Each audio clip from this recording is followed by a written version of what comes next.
నమస్కారం అందరికి. ఇప్పుడు మనం డిగ్రీ ఫస్ట్ ఇయర్ వాళ్ళకి సెకండ్ సెమ్ లో ఫైనాన్షియల్ అకౌంటింగ్ 2 అనే సబ్జెక్ట్ చూస్తున్నాం కదా. సో ఇప్పుడు మనము కన్సైన్మెంట్ అకౌంట్స్ లో ఉన్నాము. మనం ప్రీవియస్ వీడియోస్ లో ఇంట్రడక్షన్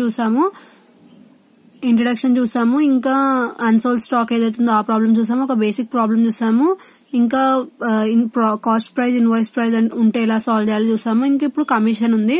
సో ఇప్పుడు కమిషన్ ఇస్తే ఇన్వాయిస్ ప్రైస్ మీద అలా ఇస్తే ఎలా సాల్వ్ చేయాలని చెప్పి చూద్దాము.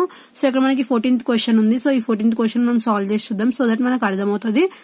Mallikarjuna sends goods on consignment to Ravindra. So owner agent.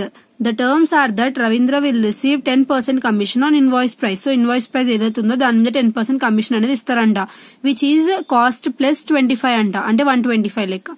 10% of any price realized about the invoice price, Ravindra will meet his expenses himself. ఇంకా Ravindra will meet his expenses himself అంట. So ఏవైతే అతని expenses ఉన్నాయో అవి అతనే bear చేసుకుంటాడు. అంటే ఇంకా కన్సైనర్ దగ్గర మళ్ళీ అడగడంట, అంటే ఓనర్ దగ్గర మళ్ళీ అడగడంట. ఎవరు?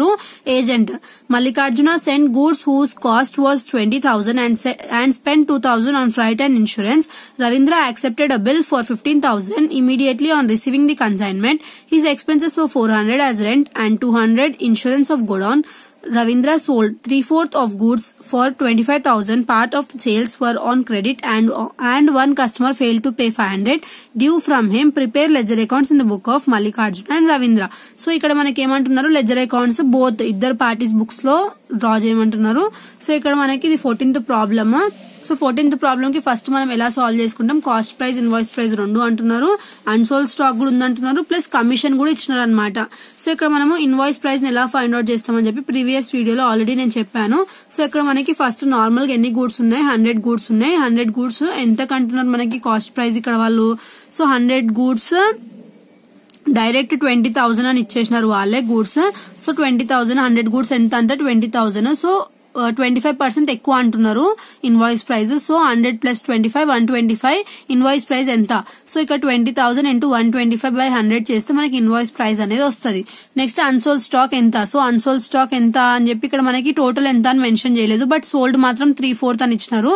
సో మనం ఏమనుకుందాము, 1 అనుకుందాము. ఎంతైతే టోటల్ గూడ్స్ ఉన్నాయో వీటిని 1 అనుకుని అందులోకెళ్ళి 3/4 సోల్డ్ అవుతాయి, ఇంకా ఎంత మిగులుతుంది, 1/4 అనేది మిగులుతుంది. సో ఇప్పుడు దీనికి మనము ఏం చేయాలి, కాస్ట్ ప్రైస్, ఇన్వాయిస్ ప్రైస్ మీద మనము అన్సోల్డ్ స్టాక్ ఎంతనో చూడాలి. సో ఫస్ట్ కాస్ట్ ప్రైస్ మీద చేస్తే ఎంత వస్తుంది మనకి, కాస్ట్ ప్రైస్ ఎంత మనకి 20,000 వాళ్ళే ఇచ్చినారు. నెక్స్ట్ నాన్ రికరింగ్ ఎక్స్పెన్సెస్ ఏమన్నా ఉన్నాయా ఓనర్ వి చూడాలి. సో ఓనర్ వి ఏమన్నా ఎక్స్పెన్సెస్ ఉన్నాయా, నాన్ రికరింగ్ వి ఏం లేవు. సో నార్మల్ గా ఏవైతే అతను నార్మల్ ఎక్స్పెన్సెస్ ఉన్నాయో వీటిని మనము నాన్ రికరింగ్ కింద తీసుకోవచ్చు. ఎవరిది? ఓనర్ ది మాత్రమే. నెక్స్ట్ రవీంద్రవి ఏమైనా ఉన్నాయా, ఏం లేవు. సో నిల్లు తీసేసుకున్నాము. టోటల్ తీసుకోవాలి. టోటల్ తీసుకున్న తర్వాత ఏదైతే అమౌంట్ ఉందో ఇది అన్నిటికీ, అంటే అన్ని ఏదైతే మొత్తం టోటల్ 3/4 గూడ్స్ ఉన్నాయో దాని మీద ఇది మనం చేసినాము. సో ఇప్పుడు మనకి ఎంతది కావాలి, అన్సోల్డ్ 1/4 కదా. సో 1/4 మీద కావాలంటే 22,000 ఇంటూ 1/4 చేస్తే అప్పుడు మనకి ఏమొస్తుంది, ఏదైతే కాస్ట్ ప్రైస్ మీద ఉన్న అన్సోల్డ్ స్టాక్ వాల్యూ ఉంటుందో అది వస్తుంది. నెక్స్ట్ ఇన్వాయిస్ ప్రైస్ మీద చేయాలి. 25,000 మళ్ళీ same non recurring expenses of owner తీసుకోవాలి. నాన్ రికరింగ్ ఎక్స్పెన్సెస్ ఆఫ్ ఎవరైతే ఏజెంట్ ఉందో అతను ఏం లేవు కాబట్టి నిల్లు. తర్వాత ఏం చేసుకోవాలి, టోటల్ చేసుకోవాలి. రెండింటిని టోటల్ చేసుకుంటే ఇది వస్తుంది. దీని మీద ఎంత అన్సోల్డ్ స్టాక్ ఉంది, 1/4. సో 1/4 చేస్తే 6750 అనేది మనకి ఏంటిది, invoice price of unsold stock. Next calculation of commission. So ఇక్కడ మనకి ఏమంటున్నారు, 10% కమిషన్ వస్తుంది దేని మీద, ఇన్వాయిస్ ప్రైస్ మీద. అది కూడా ఎంత, 3/4 ఆఫ్ గూడ్స్ సోల్డ్ అవుతాయి అని అంటున్నారు. సో ఇప్పుడు మనకి ఎంత ఇన్వాయిస్ ప్రైస్ మనకి ఎంత వచ్చింది చేసినప్పుడు 25,000 వచ్చింది. సో ఆ 25,000 మీద 3/4 చేస్తే మనకి ఎంత వస్తుంది, 18,750 వస్తుంది. మళ్ళా 18,750 మీద 10% చేస్తే మనకి ఇది అనేది వస్తుంది అనమాట. సో ఇప్పుడు ఈ అమౌంట్ ఏదైతే వచ్చిందో అది అలా పక్కన ఉంచేసి నెక్స్ట్ దీనికి ఏమి యాడ్ చేయమంటున్నారు, 10% commission over and above the invoice price. So ఏదైతే ఫస్ట్ ఏమన్నారు ఇక్కడ మనకి క్వశ్చన్ లో 10% కమిషన్ అన్నారు, 3/4 గూడ్స్ మీద అన్నారు. తర్వాత ఏమంటున్నారు, 3/4 గూడ్స్ మీద అన్నారు, అది మనం తీసుకున్నాము. తర్వాత 10% ఆఫ్ ప్రైస్ రియలైజ్డ్ అబౌవ్ అని అంటున్నారు. సో దాని మీద ఎలా చేయాలంటే ఏదైతే సెల్లింగ్ ప్రైస్ ఉందో ఇంకా ఇన్వాయిస్ ప్రైస్ ఉందో రెండింటిని మైనస్ చేయాలంట. సో ఇప్పుడు మనకి ఏదైతే ఇన్వాయిస్ ప్రైస్ ఎంత ఉంది, 25,000 ఉంది. సో అది తీసుకొని ఇక్కడ సెల్లింగ్ ప్రైస్ వచ్చింది కదా ఇప్పుడు మనకి 18,750 అని చెప్పి సో అది తీసుకోవాలి. తీసుకుని ఆ రెండింటిని మైనస్ చేస్తే 6250 వస్తుంది. ఆ 6250ని మనం ఏం చేయాలి, 10% తో ఇంటూ చేస్తే అప్పుడు మనకి 625 అనేది వస్తుంది. సో ఇప్పుడు ఈ ఏదైతే 1875 వచ్చింది ఇంకా ఈ 625 ఏదైతే వచ్చిందో రెండింటిని యాడ్ చేస్తే మనకి ఏమొస్తుంది, కమిషన్ అనేది వస్తుంది. సో ఇక్కడ లాజిక్ ఏంటిదంటే ఫస్ట్ కమిషన్ అమౌంట్ వాళ్ళు ఏం చేసినారు, ఇన్వాయిస్ ప్రైస్ మీద చేయమన్నారు. సో ఇన్వాయిస్ ప్రైస్ తీసుకున్నాం, అది కూడా ఎంత గూడ్స్ సోల్డ్ అయినా అంత మీదనే అని చెప్పినారు. సో సోల్డ్ అయిన గూడ్స్ ఎంత 3/4 చేస్తే మనకి ఎంత వచ్చింది, 18,750 వచ్చింది. మళ్ళీ ఆ 18,750 ఇది ఏంటి, ఇప్పుడు మనకి సోల్డ్ అయిన వాటి మీద ఏదైతే సేల్స్ ఉన్నాయో ఆ అమౌంట్ ఇది. సో ఆ అమౌంట్ మొత్తం అతనికి ఇయ్యం కదా కమిషన్ కింద, అందులోకెళ్ళి 10% మాత్రమే ఇస్తాం. సో ఆ 10% మనకి ఇది. నెక్స్ట్ ఏంటిది, ఇక్కడ కమిషన్ ఏదైతే ఉందో అది సెల్లింగ్ ప్రైస్ మీద ఇంకా ఇన్వాయిస్ ప్రైస్ మీద మైనస్ చేయమన్నారు. సో ఇక్కడ మనకి సెల్లింగ్ ప్రైస్ ఏంటిది, సో ఇది సెల్లింగ్ ప్రైస్ ఇదెందుకు అని మీకు డౌట్ రావచ్చు. ఎందుకంటే 3/4 గూడ్స్ సోల్డ్ అయినప్పుడు ఇన్వాయిస్ ప్రైస్ మీద ఈ 3/4 చేస్తే ఏదైతే వచ్చిందో అదే కదా సెల్లింగ్ ప్రైస్ అనేది. సో ఇది మనకి సెల్లింగ్ ప్రైస్. ఇదేంటిది, కమిషన్ అన్నమాట. టూ కమిషన్స్ చేసి అది యాడ్ చేస్తే మనకి లాస్ట్ కి ఎంత ఇయ్యాలో అది వస్తుంది అనమాట. సో ఇది ఫస్ట్ కమిషన్ అన్నమాట. ఇది సాల్వ్ చేస్తే వచ్చింది ఇది. బట్ ఇది సెల్లింగ్ ప్రైస్. సో ఇక్కడ అది తీసుకోవాలి సెల్లింగ్ ప్రైస్. ఇంక ఇన్వాయిస్ ప్రైస్ ఎంత 25,000 చేసినాం కదా ఇప్పుడు దాకా అది. సో ఈ రెండింటిని మైనస్ చేసి ఇది వస్తుంది. దీన్ని మళ్ళీ ఈ అమౌంట్ మీద వచ్చింది 10% తీసుకోమంటున్నట. తీసుకుంటే ఈ అమౌంట్ రెండు తీసుకుంటే అప్పుడు మనకి ఎంత వస్తుంది, 2,500 అనేది వస్తుంది. అది ఎవరికి, కమిషన్ అంటే ఎవరికి, రవీందర్ కి.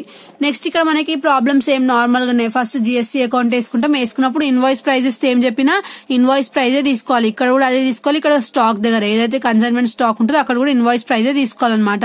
ఇన్వాయిస్ ప్రైస్ తీసుకుని ఫస్ట్ ఇక్కడ గూడ్స్, మళ్ళీ కన్సైనర్ ఎక్స్పెన్సెస్ ఏమి ఉండవు. ఎందుకంటే అక్కడ ఏముంది క్వశ్చన్ లో మనకి the consignor expenses are met himself అంటే అతను ఓన్ గా కట్టుకుంటాడు, ఇంక ఇవ్వాల్సిన అవసరం లేదని చెప్పిండు కాబట్టి ఇక్కడ నిల్లని రాసుకోవాలి. నెక్స్ట్ ఇతని కమిషన్ ఇప్పుడే చేసినాం కదా, సో ఆ కమిషన్ అమౌంట్ రాసుకోవాలి. నెక్స్ట్ సేల్స్ ఎంత అయినాయి అని చెప్పి ఇక్కడ క్రెడిట్ సైడ్ సేల్స్ అమౌంట్ రాసుకోవాలి. Next stock the invoice price ఎంతనో రాసుకోవాలి. So stock the invoice price ఎంత, ఇప్పుడు మనం చేసింది ఇక్కడ ఇన్వాయిస్ ప్రైస్ 6750 అది రాసుకోవాలి. సో నేను ఏం చెప్పినా జిఎస్సీ ఇక్కడ ఉంటే ఆపోజిట్ సైడ్ మళ్ళీ జిఎస్సీ రాసుకొని ఏదైతే జిఎస్సీ అమౌంట్ అంటే ఈ 20,000 నుంచి మళ్ళీ 25,000 ని మైనస్ చేయాలి. అప్పుడు ఎంత వస్తుంది మనకి 5,000 వస్తుంది. నెక్స్ట్ మళ్ళీ కన్సైన్మెంట్ స్టాక్ ది ఏం చెప్పినా ఇక్కడ సైడ్ కన్సైన్మెంట్ స్టాక్ నార్మల్ ఉంది కాబట్టి ఇక్కడ లోడింగ్ ఇక్కడ సైడ్ వస్తుంది. సో అది ఎంత చేయాలి, ఇందులో నుంచి ఇది మైనస్ చేయాలి.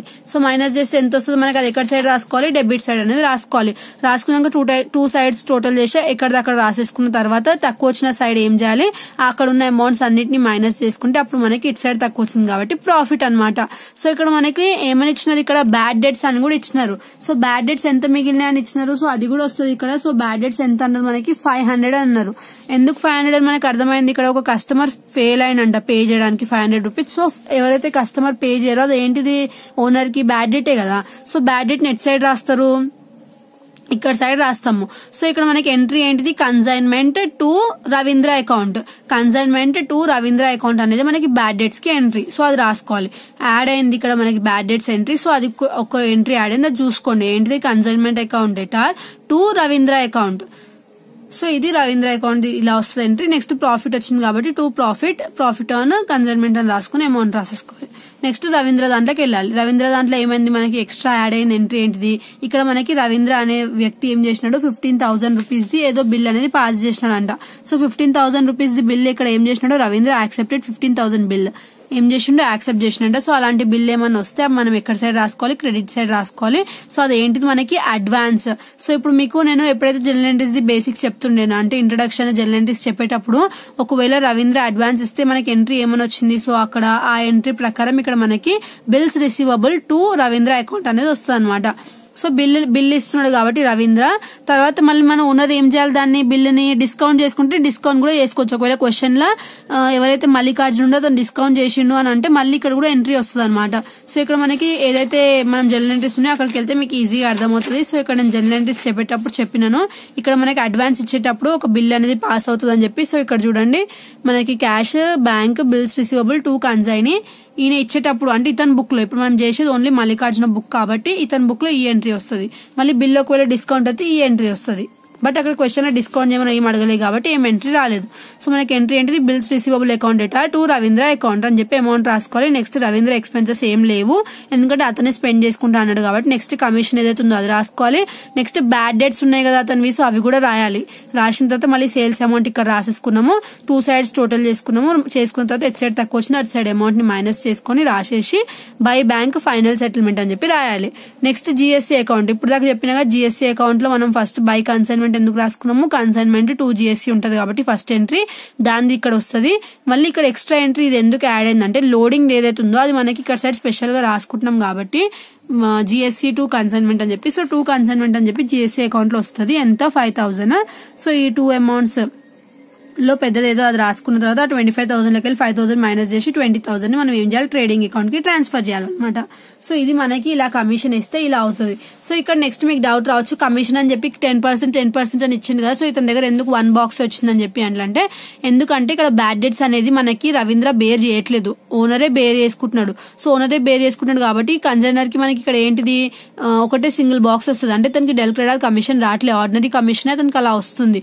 సో ఇక్కడ మనకి ఫస్ట్ ఏమొస్తుంది, కన్సైనర్ బుక్ లో ఏవైతే జనరల్ ఎంట్రీస్ ప్రకారము కన్సైనర్ టు బిల్స్ పేయబుల్ ఎంత 15,000.